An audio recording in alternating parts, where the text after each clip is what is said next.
Hello everyone. आज का हमारा टॉपिक है कृषि। इसमें हम कवर करेंगे कृषि किससे कहते हैं और कृषि से संबंधित अन्य शब्दावलियां कौन कौन सी हैं। फिर हम कवर करेंगे कृषि के प्रकारों के बारे में, जैसे निर्वाह कृषि कितने प्रकार की होती है और वाणिज्यिक कृषि के प्रकार कौन कौन से हैं। और फाइनली हम जानेंगे विश्व के प्रमुख कृषि फसलों के बारे में। तो आइए इस इंटरेस्टिंग से लेक्चर को शुरू करते हैं। सबसे पहला टॉपिक है कृषि किसे कहते हैं। कृषि एक प्राथमिक क्रिया है जिसमें भूमि को जोतकर फसलों, फूलों, फलों और सब्जियों को उगाया जाता है। इनको उगाने के लिए पशुपालन इसमें आवश्यक है। यहाँ पे एक टर्म इंपॉर्टेंट है, प्राथमिक क्रिया। तो प्राथमिक क्रिया किसे कहते हैं? प्राथमिक क्रिया के अंतर्गत उन सभी क्रियाओं को शामिल किया जाता है जिनका संबंध प्राकृतिक संसाधनों के उत्पादन और निष्कर्षण यानी कि उनको बाहर निकालने की प्रक्रिया, एक्सट्रैक्शन जिसे कहते हैं, उससे होता है। यानी कि प्रकृति प्रदत्त जो संसाधन है, जो निःशुल्क है, उन्हें किस प्रकार उत्पादित किया जाए, ये प्राथमिक क्रिया है। ठीक है, तो कृषि फसलें भी प्रकृति प्रदत्त है, तो उनके उत्पादन की क्रियाएं प्राथमिक क्रिया कहलाती हैं। तो क्या ऐसे और भी प्राकृतिक संसाधन हैं जिनका उत्पादन प्राथमिक क्रिया कहलाता है? भारतीय जनगणना में समस्त एक्टिविटीज को इन भागों में बांटा गया है, जिसे 1951 से ही अपनाया गया है। इसमें कृषि के साथ शुरू के 4 एक्टिविटीज प्राथमिक क्रियाओं के अंतर्गत आती हैं। तो कल्टीवेटर्स वो हो गए जिनकी अपनी खेती है, ठीक है, और एग्रीकल्चरल लेबरर्स वो हैं जो मजदूरी के रूप में दूसरों की जमीनों पर खेती करते हैं, जिनके पास अपनी जमीन नहीं होती है। ठीक है, पशुपालन यानी कि एनिमल हस्बेंड्री, ठीक है, समस्त पशुओं को पालना। वनोद्योग मतलब जैसे लकड़ी कटाई, लीसा प्राप्त, जड़ी बूटी प्राप्त करना, ठीक है, इस प्रकार की एक्टिविटीज। मत्स्य पालन, मछली पालन। बागवानी यानी कि हॉर्टिकल्चर, जिसमें सब्जियां, फल फूल आदि उगाते हैं और इससे रिलेटेड कार्य। ठीक है, और इसके अलावा माइनिंग और क्वेरिंग भी इसके अंतर्गत आती हैं, क्योंकि ये भी नेचुरल रिसोर्सेज हैं, ठीक है, जिन्हें एक्सट्रैक्ट करते हैं। इन दोनों का बेसिक डिफरेंस क्या है, इसके लिए आप मेरी पिछली वीडियो देख सकते हैं, जो कि आई बटन पर भी आ जाएगी। तो ये सारी एक्टिविटीज प्राइमरी एक्टिविटीज कहलाती हैं। इसके बाद 5वें नंबर की मैन्युफैक्चरिंग को सेकेंडरी एक्टिविटीज में रख दिया गया है। ठीक है, इसमें प्राइमरी एक्टिविटी से जो प्रोडक्ट निकलते हैं उन्हें प्रोसेस करके नए प्रोडक्ट बनाए जाते हैं, इसीलिए प्रोसेसिंग और रिपेयरिंग ये सारे एक्टिविटीज सेकेंडरी एक्टिविटीज में आते हैं। इसे भी 2 भागों में बांट दिया गया है। पहला इसमें हाउस होल्ड इंडस्ट्रीज, ठीक है, छोटे पैमाने के उद्योग जिन्हें घर पर ही लगा दिया जाता है, ठीक है, जैसे आटा चक्की, कपड़ा बुनना, ब्रेड बटर, बिस्किट बनाना। और दूसरा है बड़े पैमाने के उद्योग, जिसमें गाड़ियां बनती हैं और सभी प्रकार के सामान जिन्हें हम दैनिक जीवन में प्रयोग करते हैं। ठीक है, और इसके बाद 6वें से 9वें तक के कार्य तृतीय क्रियाओं के अंतर्गत आते हैं।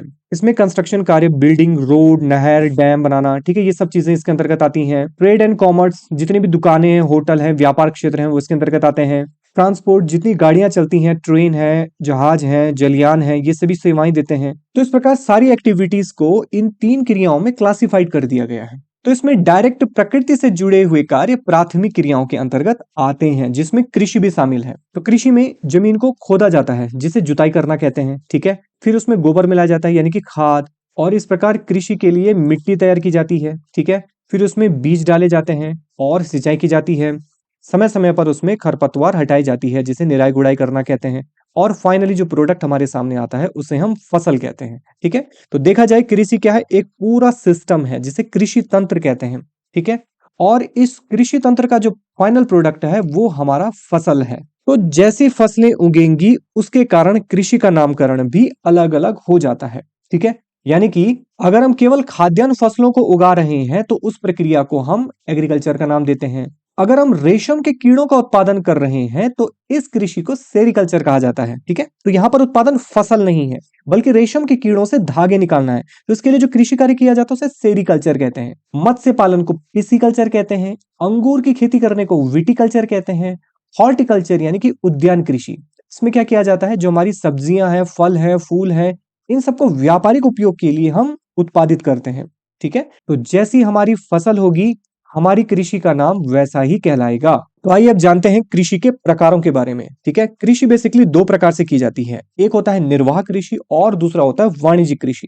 ठीक है, आइए इन्हें समझते हैं। तो सबसे पहला इसमें निर्वाह कृषि। निर्वाह कृषि मतलब अपने परिवार के पालन पोषण के लिए जो हम खेती करते हैं, ठीक है, वो निर्वाह कृषि कहलाती है।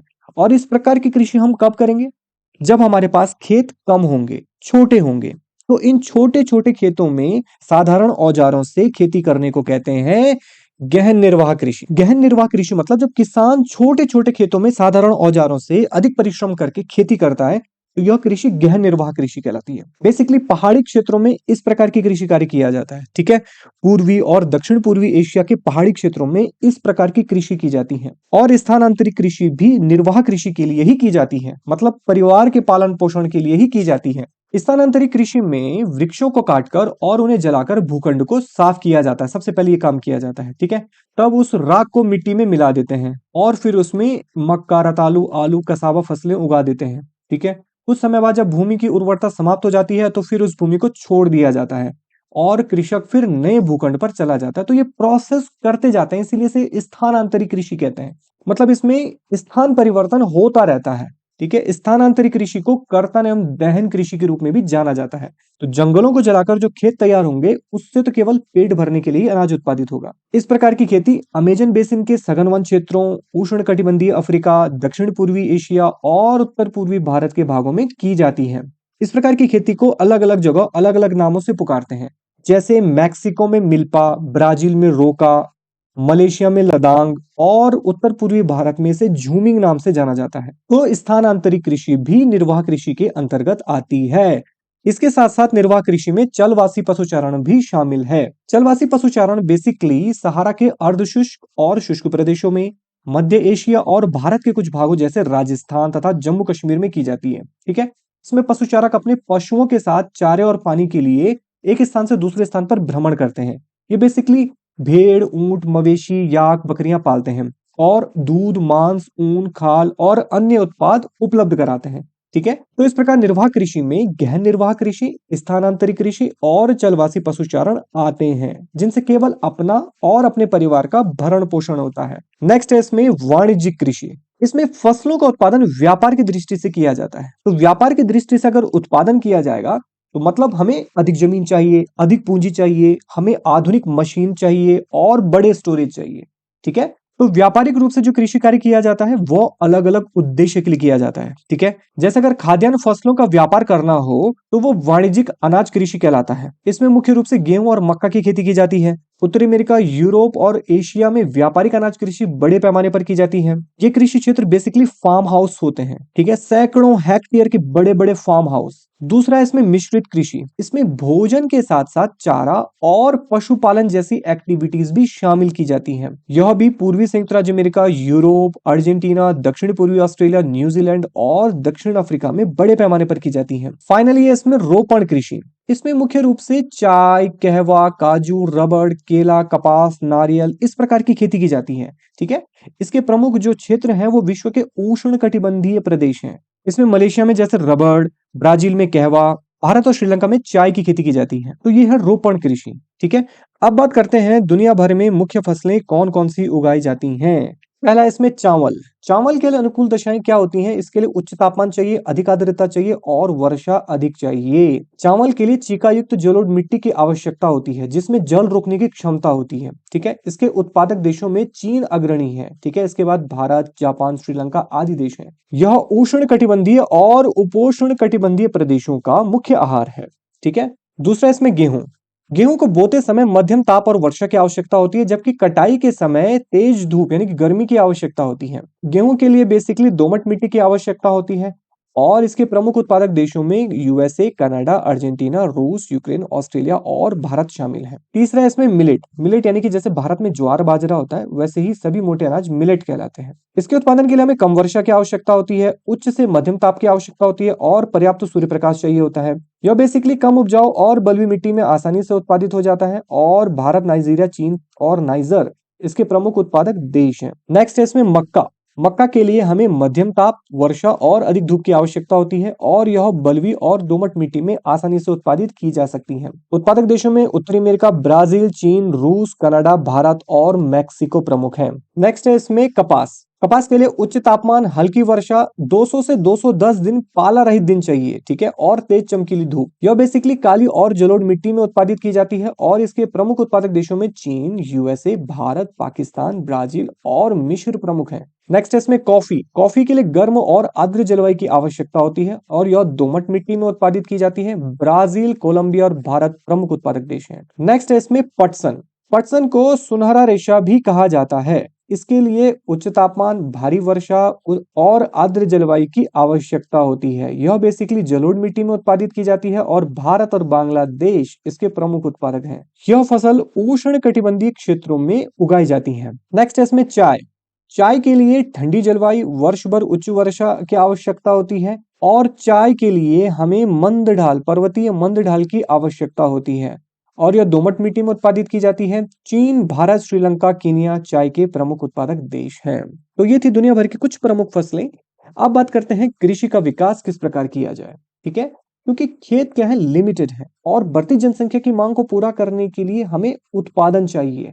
तो आइए कुछ तरीकों को समझते हैं। जैसे इसमें सबसे पहला है सिंचाई का विकास। देखो भाई, पेड़ पौधों के लिए तो सिंचाई आवश्यक होती है, ठीक है। और सिंचाई के लिए हम क्या करते हैं, सिंचाई के लिए हम करते हैं, पहली विधि अपनाते हैं सतही सिंचाई विधि, ठीक है। यानी कि पानी को सीधा जमीन में छोड़ देते हैं और पानी धीरे धीरे इन्फिल्ट्रेट होता है, धीरे धीरे जमीन के अंदर जाता है, ठीक है। दूसरा इसमें बौछारी सिंचाई विधि, ठीक है। इसमें पानी का छिड़काव करते हैं जो कि वर्षा की बूंदों की तरह कार्य करता है, ठीक है। परंतु इन दोनों ही कंडीशंस में पानी बहुत अधिक बर्बाद हो जाता है। तो तीसरी विधि अवभूमि सिंचाई विधि बहुत ही कारगर है, क्योंकि इसमें पानी को सीधे पौधों की जड़ों पर पहुंचाया जाता है। तो अगर सिंचाई की बात करें तो हमें इस प्रकार की सिंचाई के तरीकों का विकास करना चाहिए, लेकिन हमें बहुत अधिक ज्यादा सिंचाई भी नहीं करनी चाहिए, क्योंकि बहुत अधिक सिंचाई के भी नुकसान होते हैं। नुकसान क्या है, जलाक्रांति हो जाएगी। जलाक्रांति का मतलब ये है कि जल भराव की समस्या आ सकती है। सिंचाई करने पर वो जमीन इन पानी को अपने अंदर अवशोषित करेगी और धीरे धीरे ग्राउंड वाटर रिचार्ज होता चला जाएगा और एक समय ऐसा आएगा कि वो पूरी जमीन दलदल के रूप में बदल जाएगी।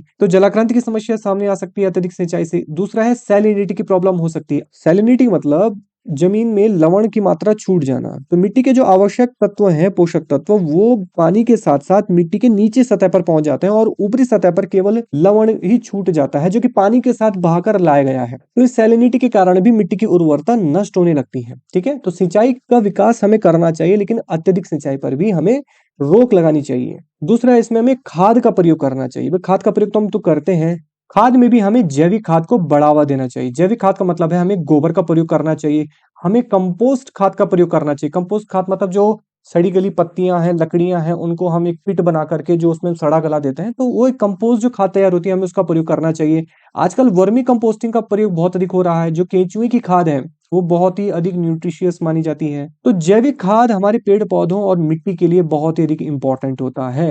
इसके स्थान पर जो हम रासायनिक खाद का प्रयोग करते हैं, जैसे हम यूरिया प्रयोग करते हैं, डीएपी जिसे हम काली खाद भी कहते हैं, इसका प्रयोग करते हैं, तो उसके बहुत अधिक साइड इफेक्ट्स हैं। एक तो मिट्टी की उर्वरता नष्ट हो जाती है, ठीक है। मतलब आज हम जितना यूरिया डाल रहे हैं, आने वाले समय में हमें उससे कई गुना ज्यादा मात्रा में यूरिया डालना होगा, क्योंकि सॉइल की फर्टिलिटी धीरे धीरे कम होने लगेगी। तो रासायनिक खाद से न केवल जमीन को ही नुकसान पहुंचता है, बल्कि आसपास के जलाशय में भी यूट्रोफिकेशन की प्रॉब्लम सामने आती है। यूट्रोफिकेशन माने अलगी ब्लूम, बहुत अधिक काई जम जाती है।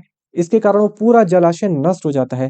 कैसे नष्ट होता है, इसके लिए मैंने पिछली वीडियो बनाई है, आप जाकर आई बटन पर भी वो वीडियो देख सकते हैं। हाइपोक्सिया की प्रॉब्लम सामने आती है। यूट्रोफिकेशन के कारण पानी में जो डिसॉल्व ऑक्सीजन की मात्रा है वो कम होने लगती है।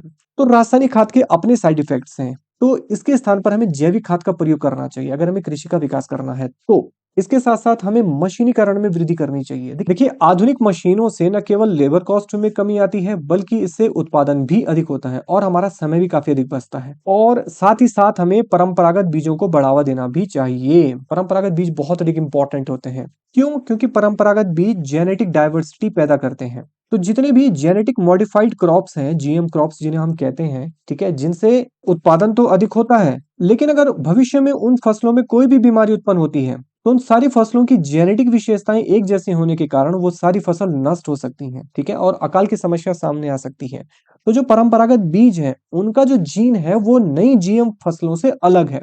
तो हमारे सामने जेनेटिक डाइवर्सिटी भी होनी चाहिए। इसके अलावा हमें एग्रो फॉरेस्ट्री पर भी ध्यान देना चाहिए। एग्रो फॉरेस्ट्री का मतलब है कि हमें अपने एग्रीकल्चर यानी कि फसलों के साथ साथ पेड़ पौधों के उत्पादन पर भी ध्यान देना चाहिए, क्योंकि पेड़ पौधे मिट्टी में माइक्रो ऑर्गेनिजम्स को बढ़ाते हैं और वो मिट्टी में ह्यूमस की मात्रा को बढ़ाते हैं, और यही ह्यूमस हमारी फसलों के लिए बहुत अधिक लाभदायक होता है। कैसे? इसके लिए आप पिछले लेक्चर्स को भी देख सकते हैं। तो ये था आज का लेक्चर जिसमें हमने जाना कृषि के बारे में।